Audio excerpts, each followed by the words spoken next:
오늘 하나님 말씀 보도록 하겠습니다. 하나님 말씀은 마가복음 3장 31절에서 35절입니다.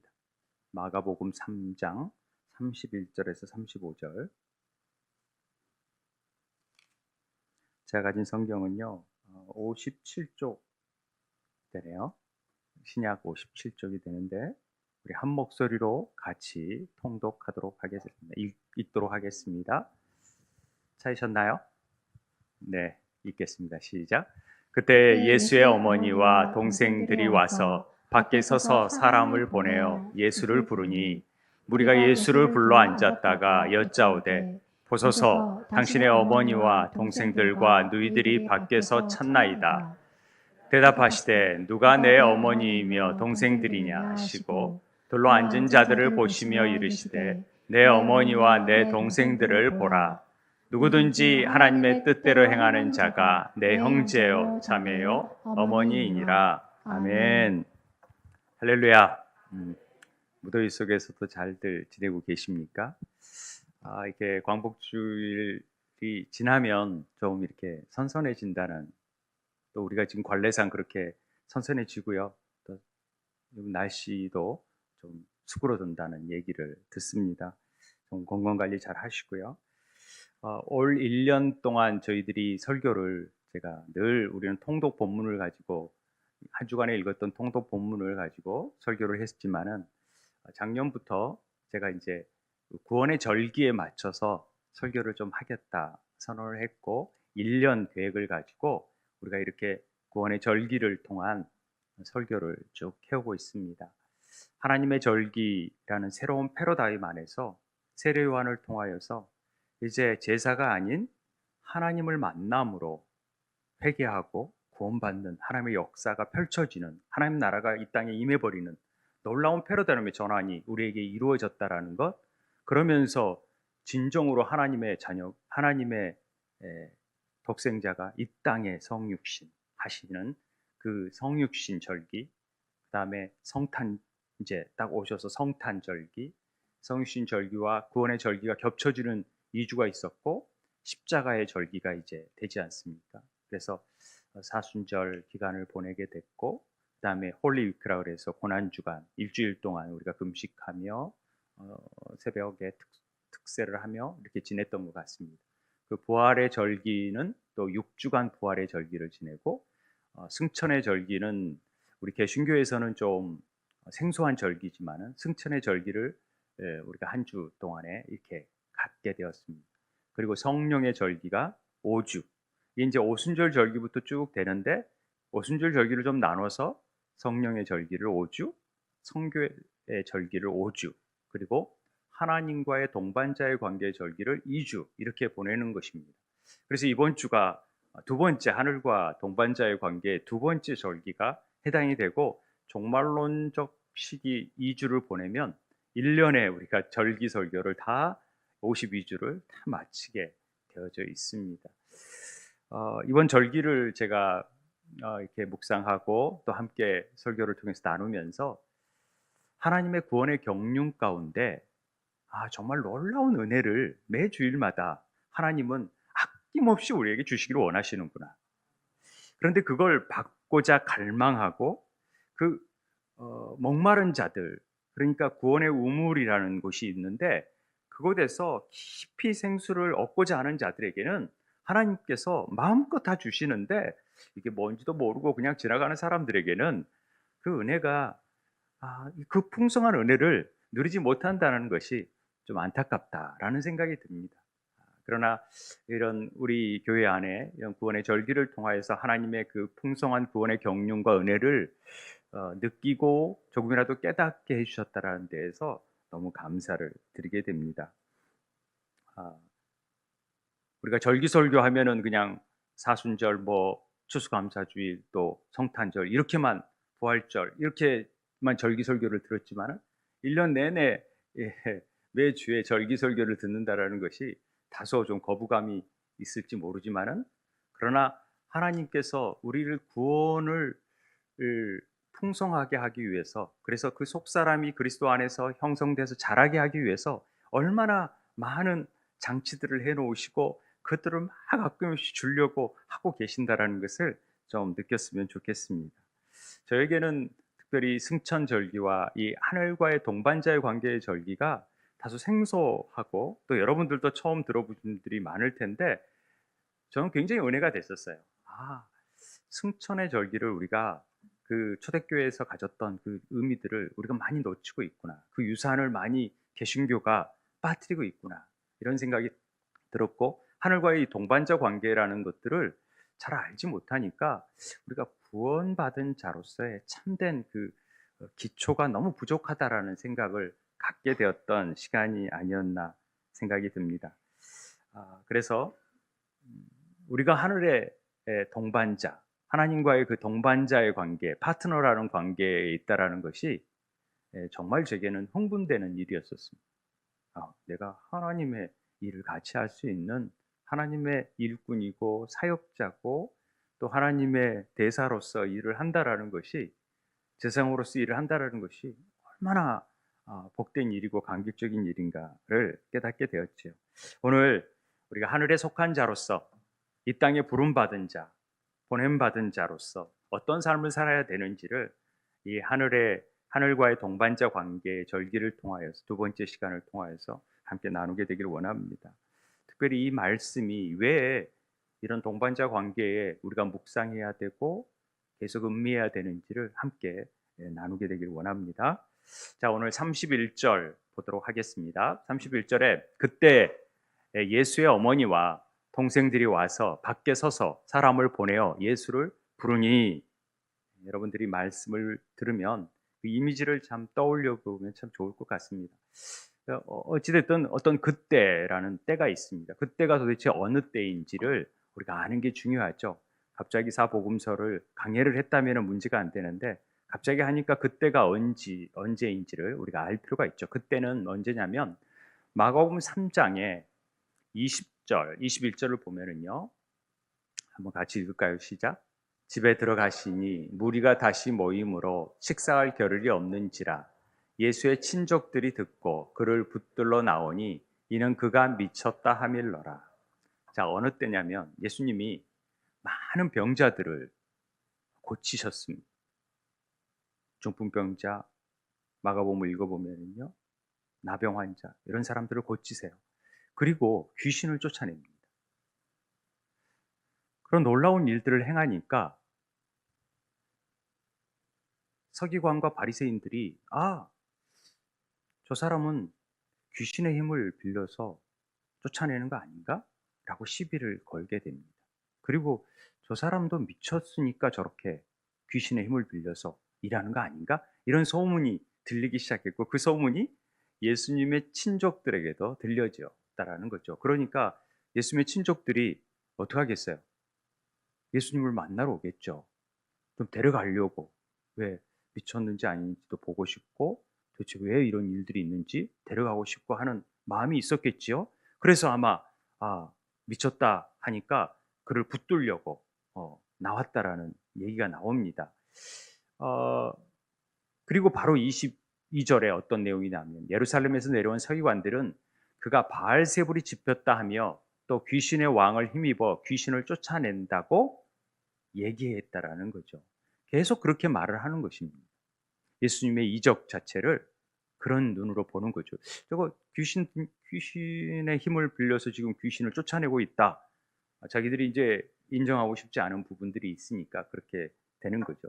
이게 세번역으로 보면 바알세불이 집혔다. 이 집혔다라는 표현 자체가 우리에게는 좀 익숙치 않으니까 세번역으로 보면은 율법학자들은 예수가 바알세불이 들렸다. 그러니까 귀신 들렸다 하고 또 그가 귀신의 두목의 힘을 빌어서 귀신을 쫓아낸다 하였다. 이렇게 세번역으로 들으면 좀 훨씬 더 이해하기가 쉽지요. 여러분 잘 아시죠? 바알세불이라는 것은 구약의 바알을 숭배했던 우상이 있잖아요. 그런 바알이 사실은 귀신의 이름으로 나타나는 거죠. 헬라어에서 그 바알에서 나온 것입니다. 그래서 바알세불은 귀신의 우두머리, 귀신의 왕이라는 뜻이 됩니다. 그래서 이런 얘기를 하니까 예수님께서 뭐라고 하시냐면은 바로 23절부터 쭉 이런 얘기를 합니다. 야, 내가 비유로 말할게. 사단이 어찌 사단을 쫓아낼 수 있겠냐? 만일 나라가 스스로 분쟁하면 그 나라가 설 수 없듯이 사단이 자기를 스스로 사단이 음, 자기를 쫓아낸다.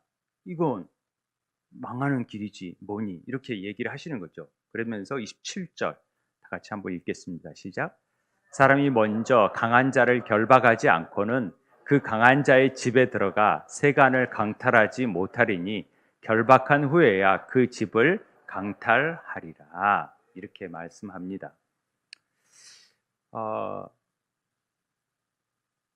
이게 뭔 말인지는 우리는 잘 압니다. 왜냐하면은 집에 들어가서 그 집을 강탈하려면은 강한 자, 힘 있는 자를 제압을 하고 그것들을 쫓아내야 그 집을 소유할 수 있겠다라는 말이 되는 거죠. 그러면서 성령께서 하시는 일을 방해하거나 그러면 안 된다라는 얘기를 합니다. 그러니까 그들이 말하기를 더러운 귀신이 들렸다. 이게 예수님한테 지금 이렇게 얘기하는 거죠. 예수님께서 축사 사역을 하시는데 이 얘기를 어떻게 하냐면은 지금 귀신이 들려서 저런 일을 하고 더러운 귀신이 들렸다라고 지금 이렇게 말씀을 비유를 통해서도 분명하게 말하는데도 그렇게 귀신 들렸다고 얘기를 하는 것이죠. 자, 이런 때입니다. 무슨 얘기인지 아셨죠? 이런 때 여기에서 우리가 주목해야 될 단어가 집이라는 단어입니다.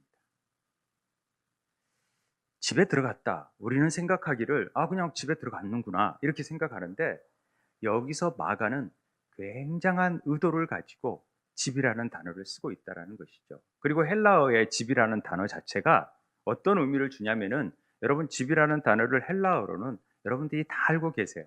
특별히 새로운 삶을 하신 분들은 너무나 잘 알고 있죠.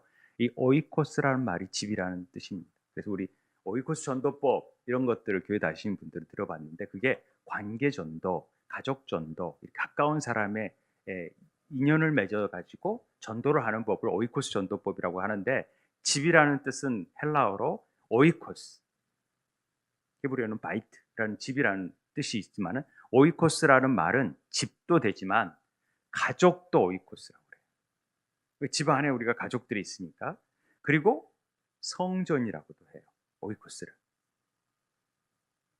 이런 의미가 있다라는 것을 알아야 지금 마가가 예수님의 집에 들어가신 의미, 그리고 그 강한 자의 집에 들어가서 결박한 후에 그 집을 강탈한다는 의미를 알 수가 있는 거죠. 지금 주님은 그 집을 현상적으로 지어진 그 집 자체로만 얘기하는 게 아니라 그 집 안에 거하는 어떠한 존재 세력이 있다라는 건데 그 강한 자라는 것은 바로 귀신이라는 거죠. 사단이라는 거죠. 사단이 그 집에 강한 자가 되어져서 늘 강탈하고 있는 것을 주님은 그 집에 들어감으로 말미암아 그 강한 자를 쫓아내고 그 집을 회복하는 일을 하러 오셨다라는 것을 지금 말씀하고 있다라는 것입니다. 지금 그때요, 그때. 이해되시죠? 그러니까 우리가 그냥 단순히 집에 들어갔다는 차원이 아니라 우리들은요, 우리 삶 속에서 보면은 직간접적으로 실제적으로 이런 말을 하기가 참 그렇지만은 예수를 믿지 않았을 때는 전부 다 사단의 영향하에 있었다라는 것이죠.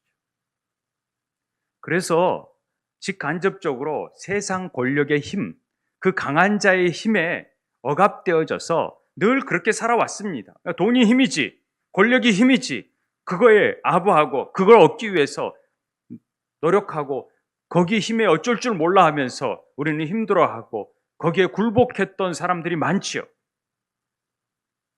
그런 강함에 의해서 우리는 겁탈당하고 강탈당하고 힘들어했던 사람들입니다. 그런데 그걸 예수님이 그 강한 자를 쫓아내고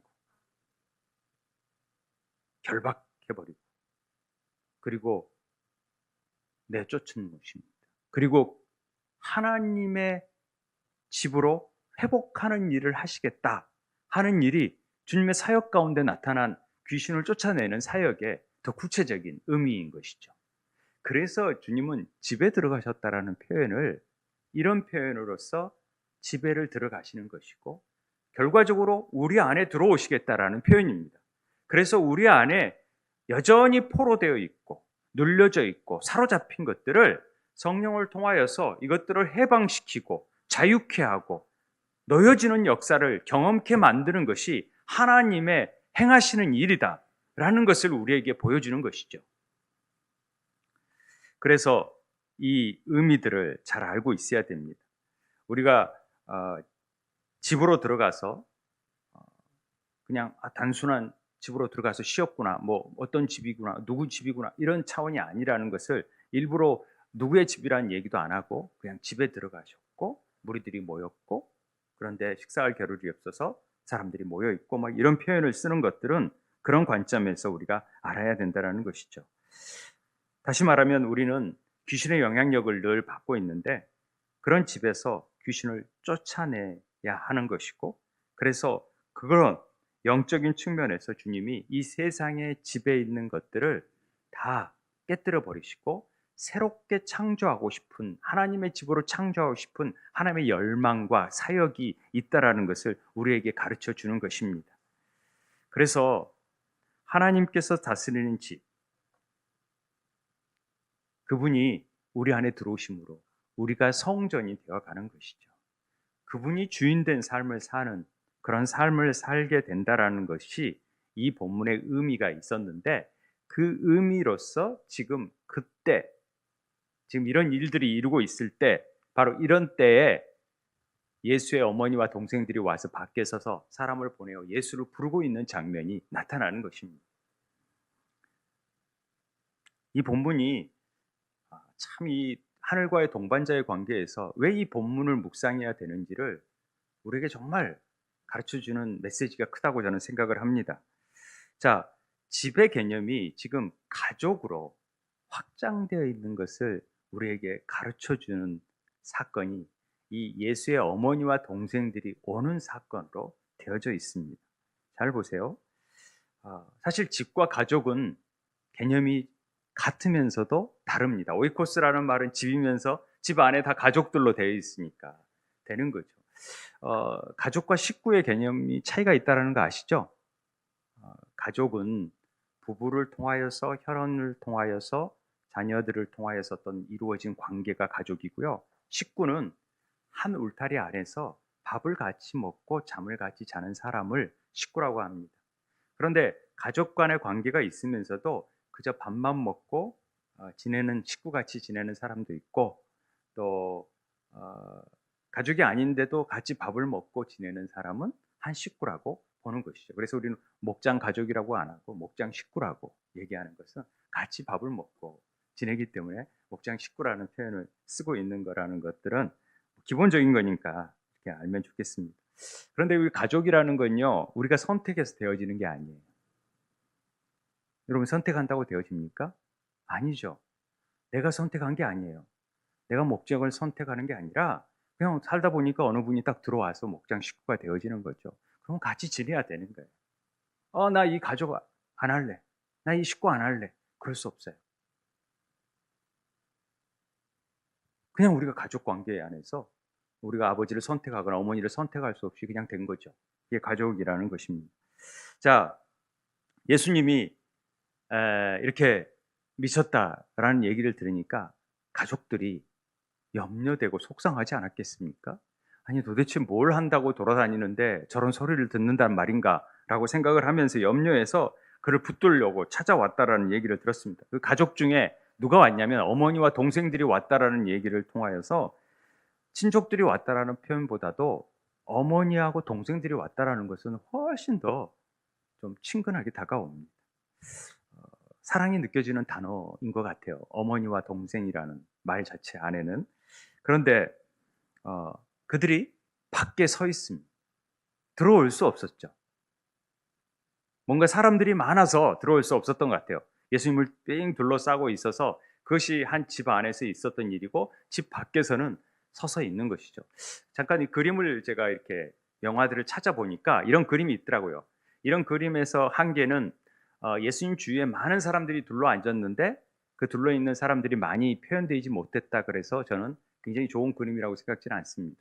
그런데 밖에 있는 사람들을 보여주기 위해서 일부러 이런 그림이 그려졌다고 저는 생각을 하기 때문에 제가 이걸 참고로 우리가 이미지를 좀 그려본다는 측면에서 저렇게 제가 표현하는 건데요.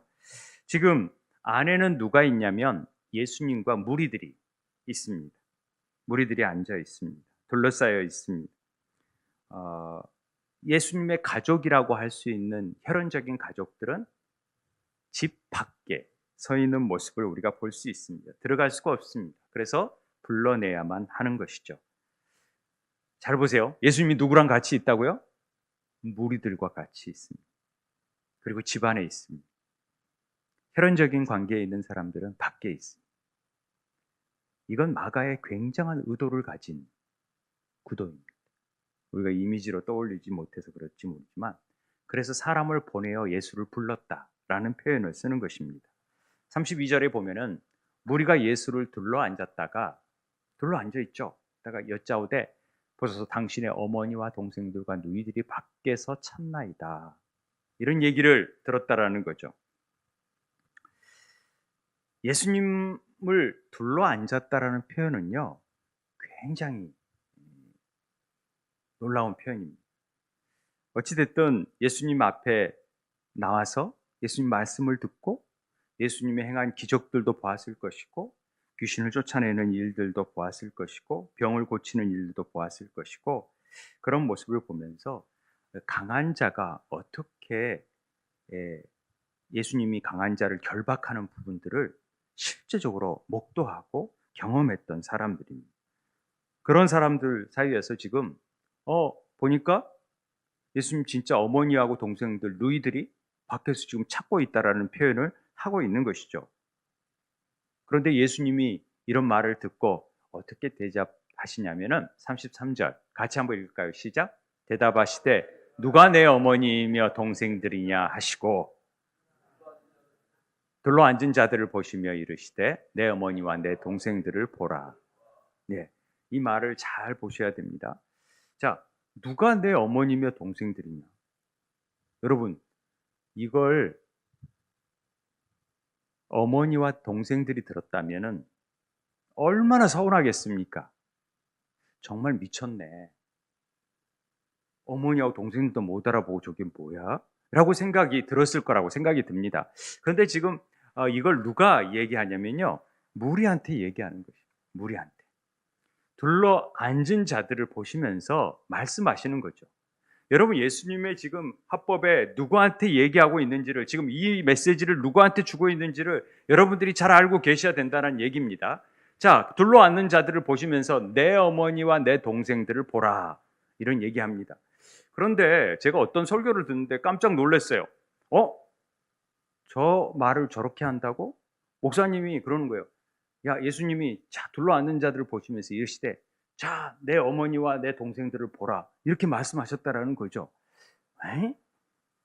저런 말이 아니잖아요. 지금 여기 둘러있는 사람들을 보고 이르시되 누가 내 어머니와 동생? 바로 너희들이 내 어머니와 동생들이야. 라고 지금 얘기하시는 거잖아요. 아닌가요? 이렇게 말하는데 그렇게 알면은 안 된다라는 거죠. 이해되세요? 예. 착각을 잠깐 하신 것 같은데.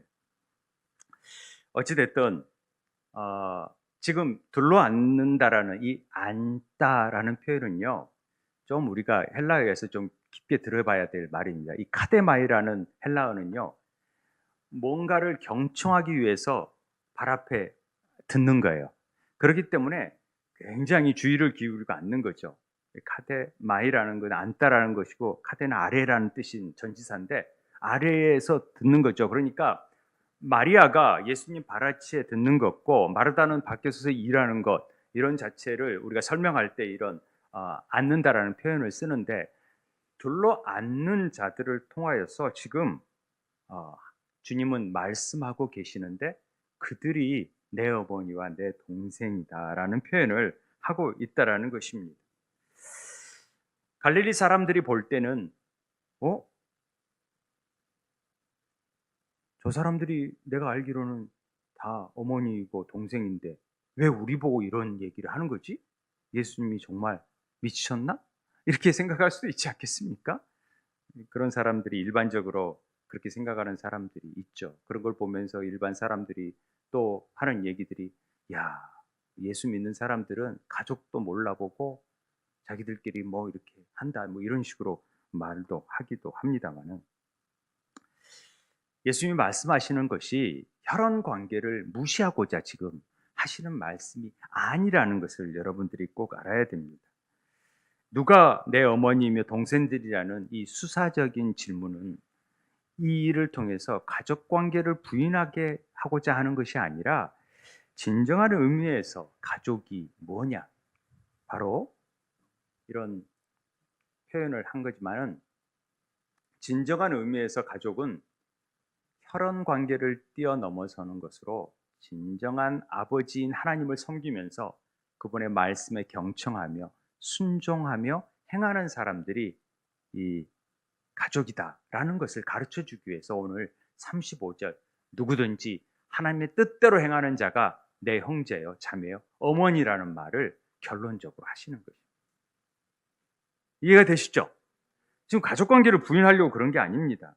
그래서 정말로 예수님이 가족, 예수님과 함께 있는 사람들에 대해서 지금 위치상으로서 일부러 마가가 의도적으로 이런 위치를 두고 있는 것은 예수에 대한 영적 이해와 친밀함의 정도를 표현하는 거죠.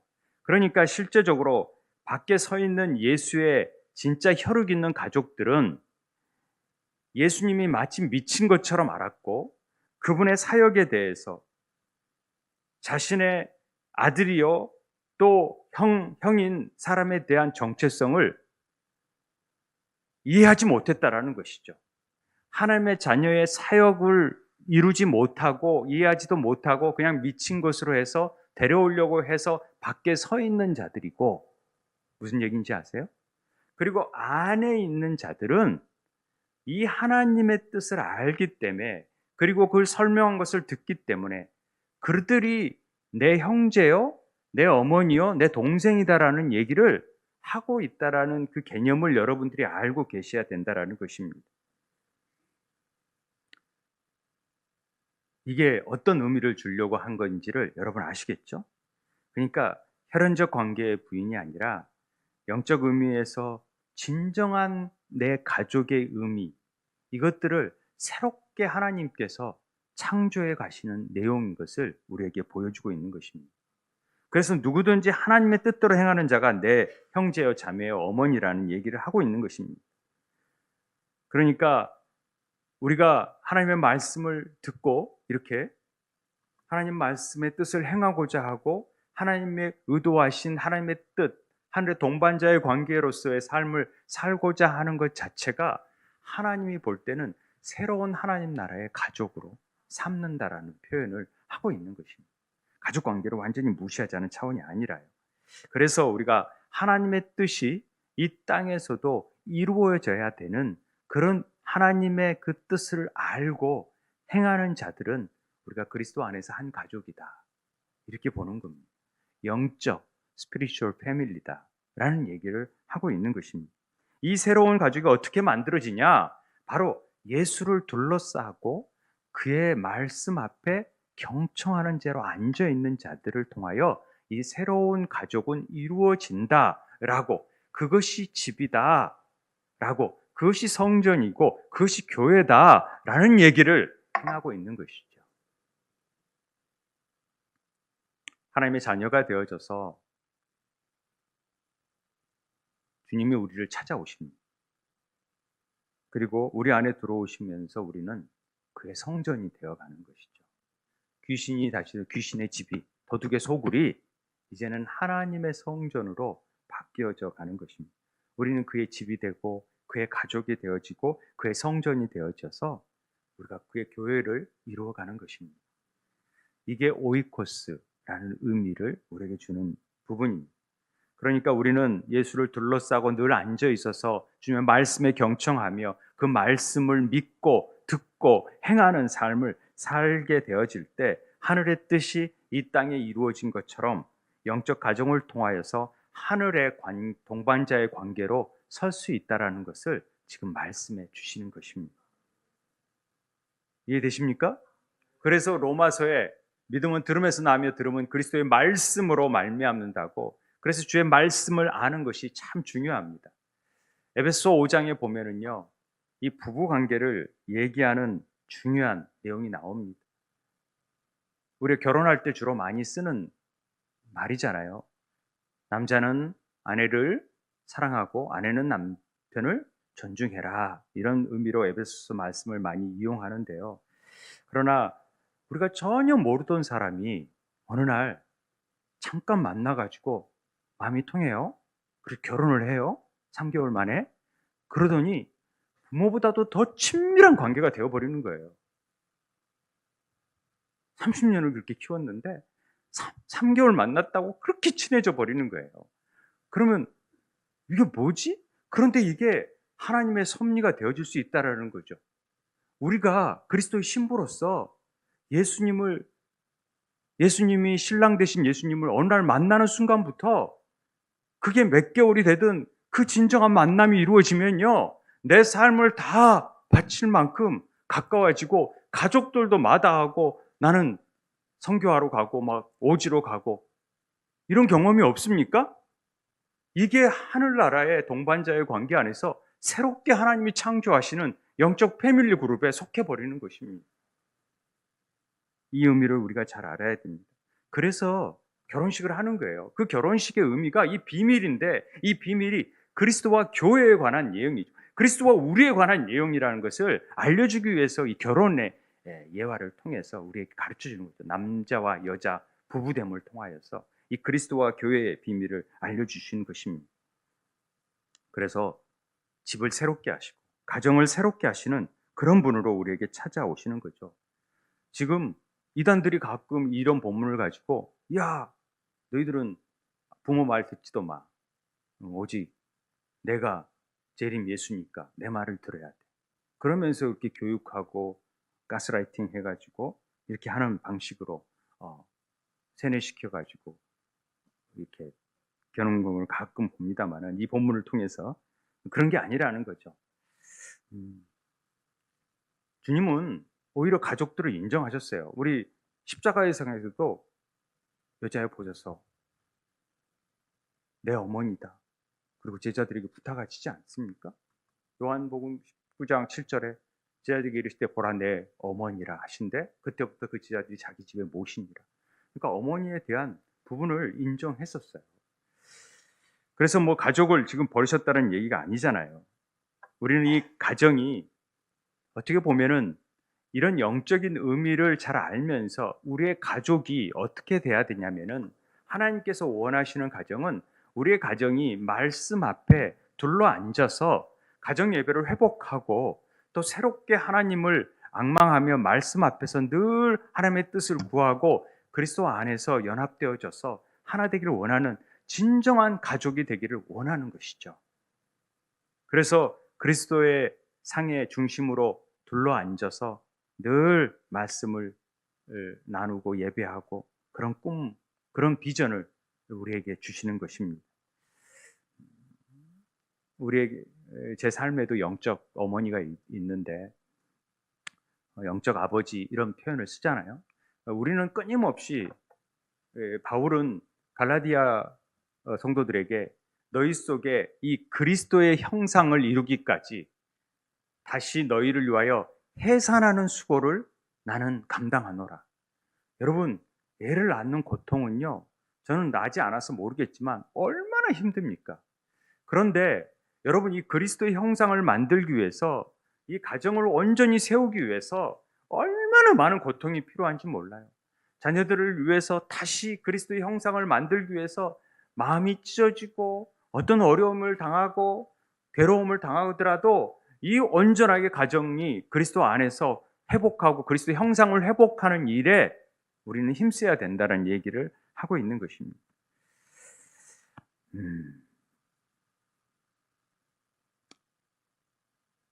제 마음은 벅차는데 제 마음 벅차는데 빨리 끝났으면 하는 마음들을 듣고 있으니까 참 이렇게 아쉬움이 있습니다. 잠깐 이 하늘의 동반자의 관계를 깨닫는 건 너무 중요합니다. 하나님이 그런 가족을 원하시고 계시고 그런 삶을 동반자의 삶을 살기를 원하셔서 영적 가족 안에 우리를 포함시키기를 원하신다라는 것이죠. 그러면 마지막으로 제가 볼 때는 이 하나님의 뜻대로 행하는 자가 형제여 자매여 어머니라면 이 하나님의 뜻이 뭐냐는 거죠. 하나님의 뜻을 어떻게 행하는 것이죠. 이 부분만 우리가 잠깐 살펴보고 마치도록 하겠습니다. 하나님의 뜻을 인터넷으로 제가 찾아보니까 뭐 여호와의 뜻, 주의 뜻, 뭐 하나님의 뜻, 막 뜻 찾아보니까 굉장히 많아요. 그런데 골로새 1장 9절에 보면은 우리 함께 읽겠습니다. 다 같이 시작. 이로써 우리도 듣던 날부터 너희를 위하여 기도하기를 그치지 아니하고 구하노니 너희로 하여금 모든 신령한 지혜와 총명에 하나님의 뜻을 아는 것으로 채우게 하시고, 지금 바울은요 듣던 날부터 너희를 위해서 늘 빠지지 않고 기도했던 내용이 뭔지 아십니까? 에베소서에서도 늘 기도하기를 강구했던 기도의 내용이 뭔지 아십니까? 그것은 모든 신령한 지혜, 총명, 계시의 영, 지혜의 영, 이걸 통해서 하나님의 뜻을 알기를 원한다. 그것이 여러분 안에 조금씩 채워지기를 원한다. 이렇게 기도하는 거예요. 여러분, 이게 하나님의 뜻을 아는 것이 너무 중요하기 때문에, 하나님의 뜻은 어떻게 아느냐? 이 지혜가 아니면, 주님이 주시는 신령한 영적인 지혜가 아니면, 영적인 총명이 아니면 절대로 이걸 알 수가 없어요. 하나님의 뜻을. 그렇기 때문에 성령에 붙잡힌 바 되고 성령의 사람이 되고 하늘에 속한 자가 되어야지만이 하늘의 뜻을 알 수 있다라는 얘기를 하는 것입니다. 그래야 이 하나님의 선하시고 기뻐하시고 온전하신 뜻, 하나님의 뜻 중에서도 선하신 뜻, 기뻐하신 뜻, 온전하신 뜻이 뭔지 알 수가 있다는 것이죠. 어떻게 해야요? 이 세대를 본받지 아니하고 오직 마음을 새롭게 함으로 변화를 받아 트랜스폼, 완전히 바꿔버리는 것을 통하여서 하나님의 선하신 뜻을 알 수가 있지. 이 땅 살면서 적절하게 살면서 타협하며 살면서 절대로 하나님의 뜻이 무엇인지를 알 수가 없다, 이렇게 얘기하는 거예요. 하나님의 영적인 패밀리가 되고 영적인 가족이 되고 하나님이 나를 위해서 죽으시고 그래서 나를 위해서 이 땅에 오시고 죽으시고 십자가에서 다시 부활하시고 그래서 승천하시고 보좌에 앉으시고 그래서 성령을 보내시고 성령을 통하여서 오늘도 같이 동행하기를 원하시고 그 권능을 주시고 땅끝까지 이르러 복음의 증인을 삼는 하나님의 사역자인 삶을 살게 하시는 뜻이 무엇인지를 깨달으라는 것이죠.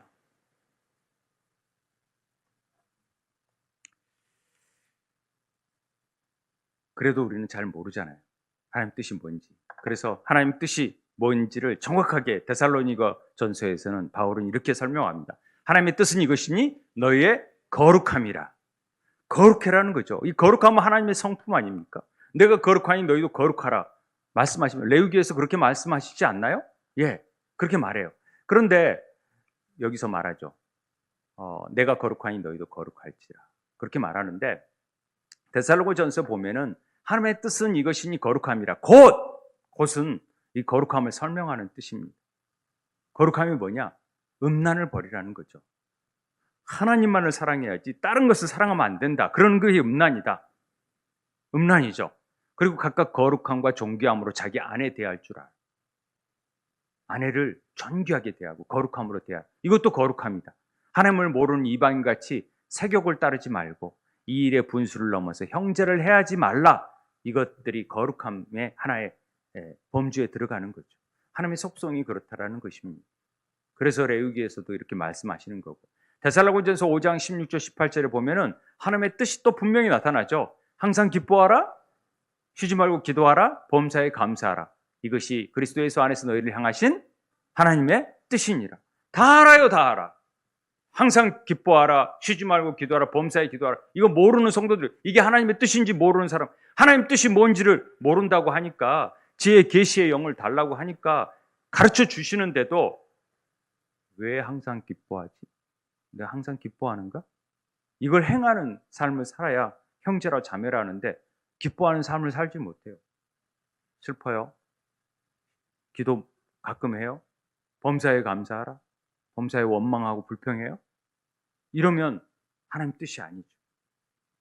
그럼 어떻게 해야 돼요? 어떻게? 좋은 일에서만 기뻐해야 돼요. 그런데 범사에 모든 상황에 항상 이렇게 얘기하는 것이죠. 이게 어떻게 가능하냐면요. 오늘 너희들이 하늘에 속한 자가 되고 하늘의 동반자의 사명을 잘 알게 되면은 이런 일을 행할 수 있다. 하늘의 뜻이 이 땅에서 이루어질 수 있는 삶을 살게 된다라는 얘기를 계속해서 하고 있는 것입니다. 그래서 우리를 위해서 오신 성육신의 은혜, 십자가의 은혜, 사순절의 은혜, 부활절의 은혜, 승천절의 은혜, 이거 다 성령의 은혜, 오순절의 은혜, 이런 것들을 통해서 하나님은 우리에게 이렇게 살 수 있도록, 하나님의 뜻대로 살 수 있도록 우리를 강권하시고 인도해 가시는 것입니다. 그래서 에베소서에서 우리를 외인도 아니요 나그네도 아니요 오직 성도들과 동일한 심령, 하나님의 권속이라, 오이케이오스, 이거 오이코스의 소유격적인 측면으로 너희들이 하나님의 권속이다, 가족이다, 하나님의 가족이다. 그래서 선지자 터 위에서 우린 그리스도의 모퉁이 돌 위에서 그 건물마다 서로 연결되어 가지고 그리스도 성령 안에서 거하실, 하나님이 거하실 처소로서 온전하게 지어져 가는 것이죠. 그래서 세움교회 안에서 우리가 세워져 가는 것이죠. 이 일들을 이루시는 이 일들이 하나님의 뜻이라는 것입니다. 그래서 하나님과 동반자의 관계 안에서 우리가 세워져 가는 것입니다. 마지막으로 한 줄만 보죠. 요한일서 2장 17절에 보면 이 세상도 그 정욕도 다 지나갑니다. 그러나 하나님의 뜻을 행하는 자는 영원히 거하느니라. 아무리 귀신 쫓아내고 주의 이름으로 선지자 노릇하고 주의 이름으로 귀신 쫓아내고 병을 고치고 그래도요, 하나님 뜻대로 행하지 아니하면은 나 너 모른다 그러잖아요. 하나님 뜻대로 행하는 삶을 사는 것이 우리 삶에 너무나도 중요한 일이라는 것입니다. 우리가 하나님과의 동반자적인 관계에서 이 모든 일들이 시작된다라는 것을 깨닫고 조금씩 한 걸음씩 우리가 하나님 아는 일로 채워져 가서 하나님의 뜻을 이루어가는 삶을 우리 삶 속에서 구현해내야 된다는 얘기를 하고 있는 것입니다. 그래야 하나님의 마음이 뭔지, 하나님을 어떻게 시원케 해드리는지를 알게 되는 것이죠. 오늘 그런 은혜가 여러분 삶에 있게 되기를 바랍니다.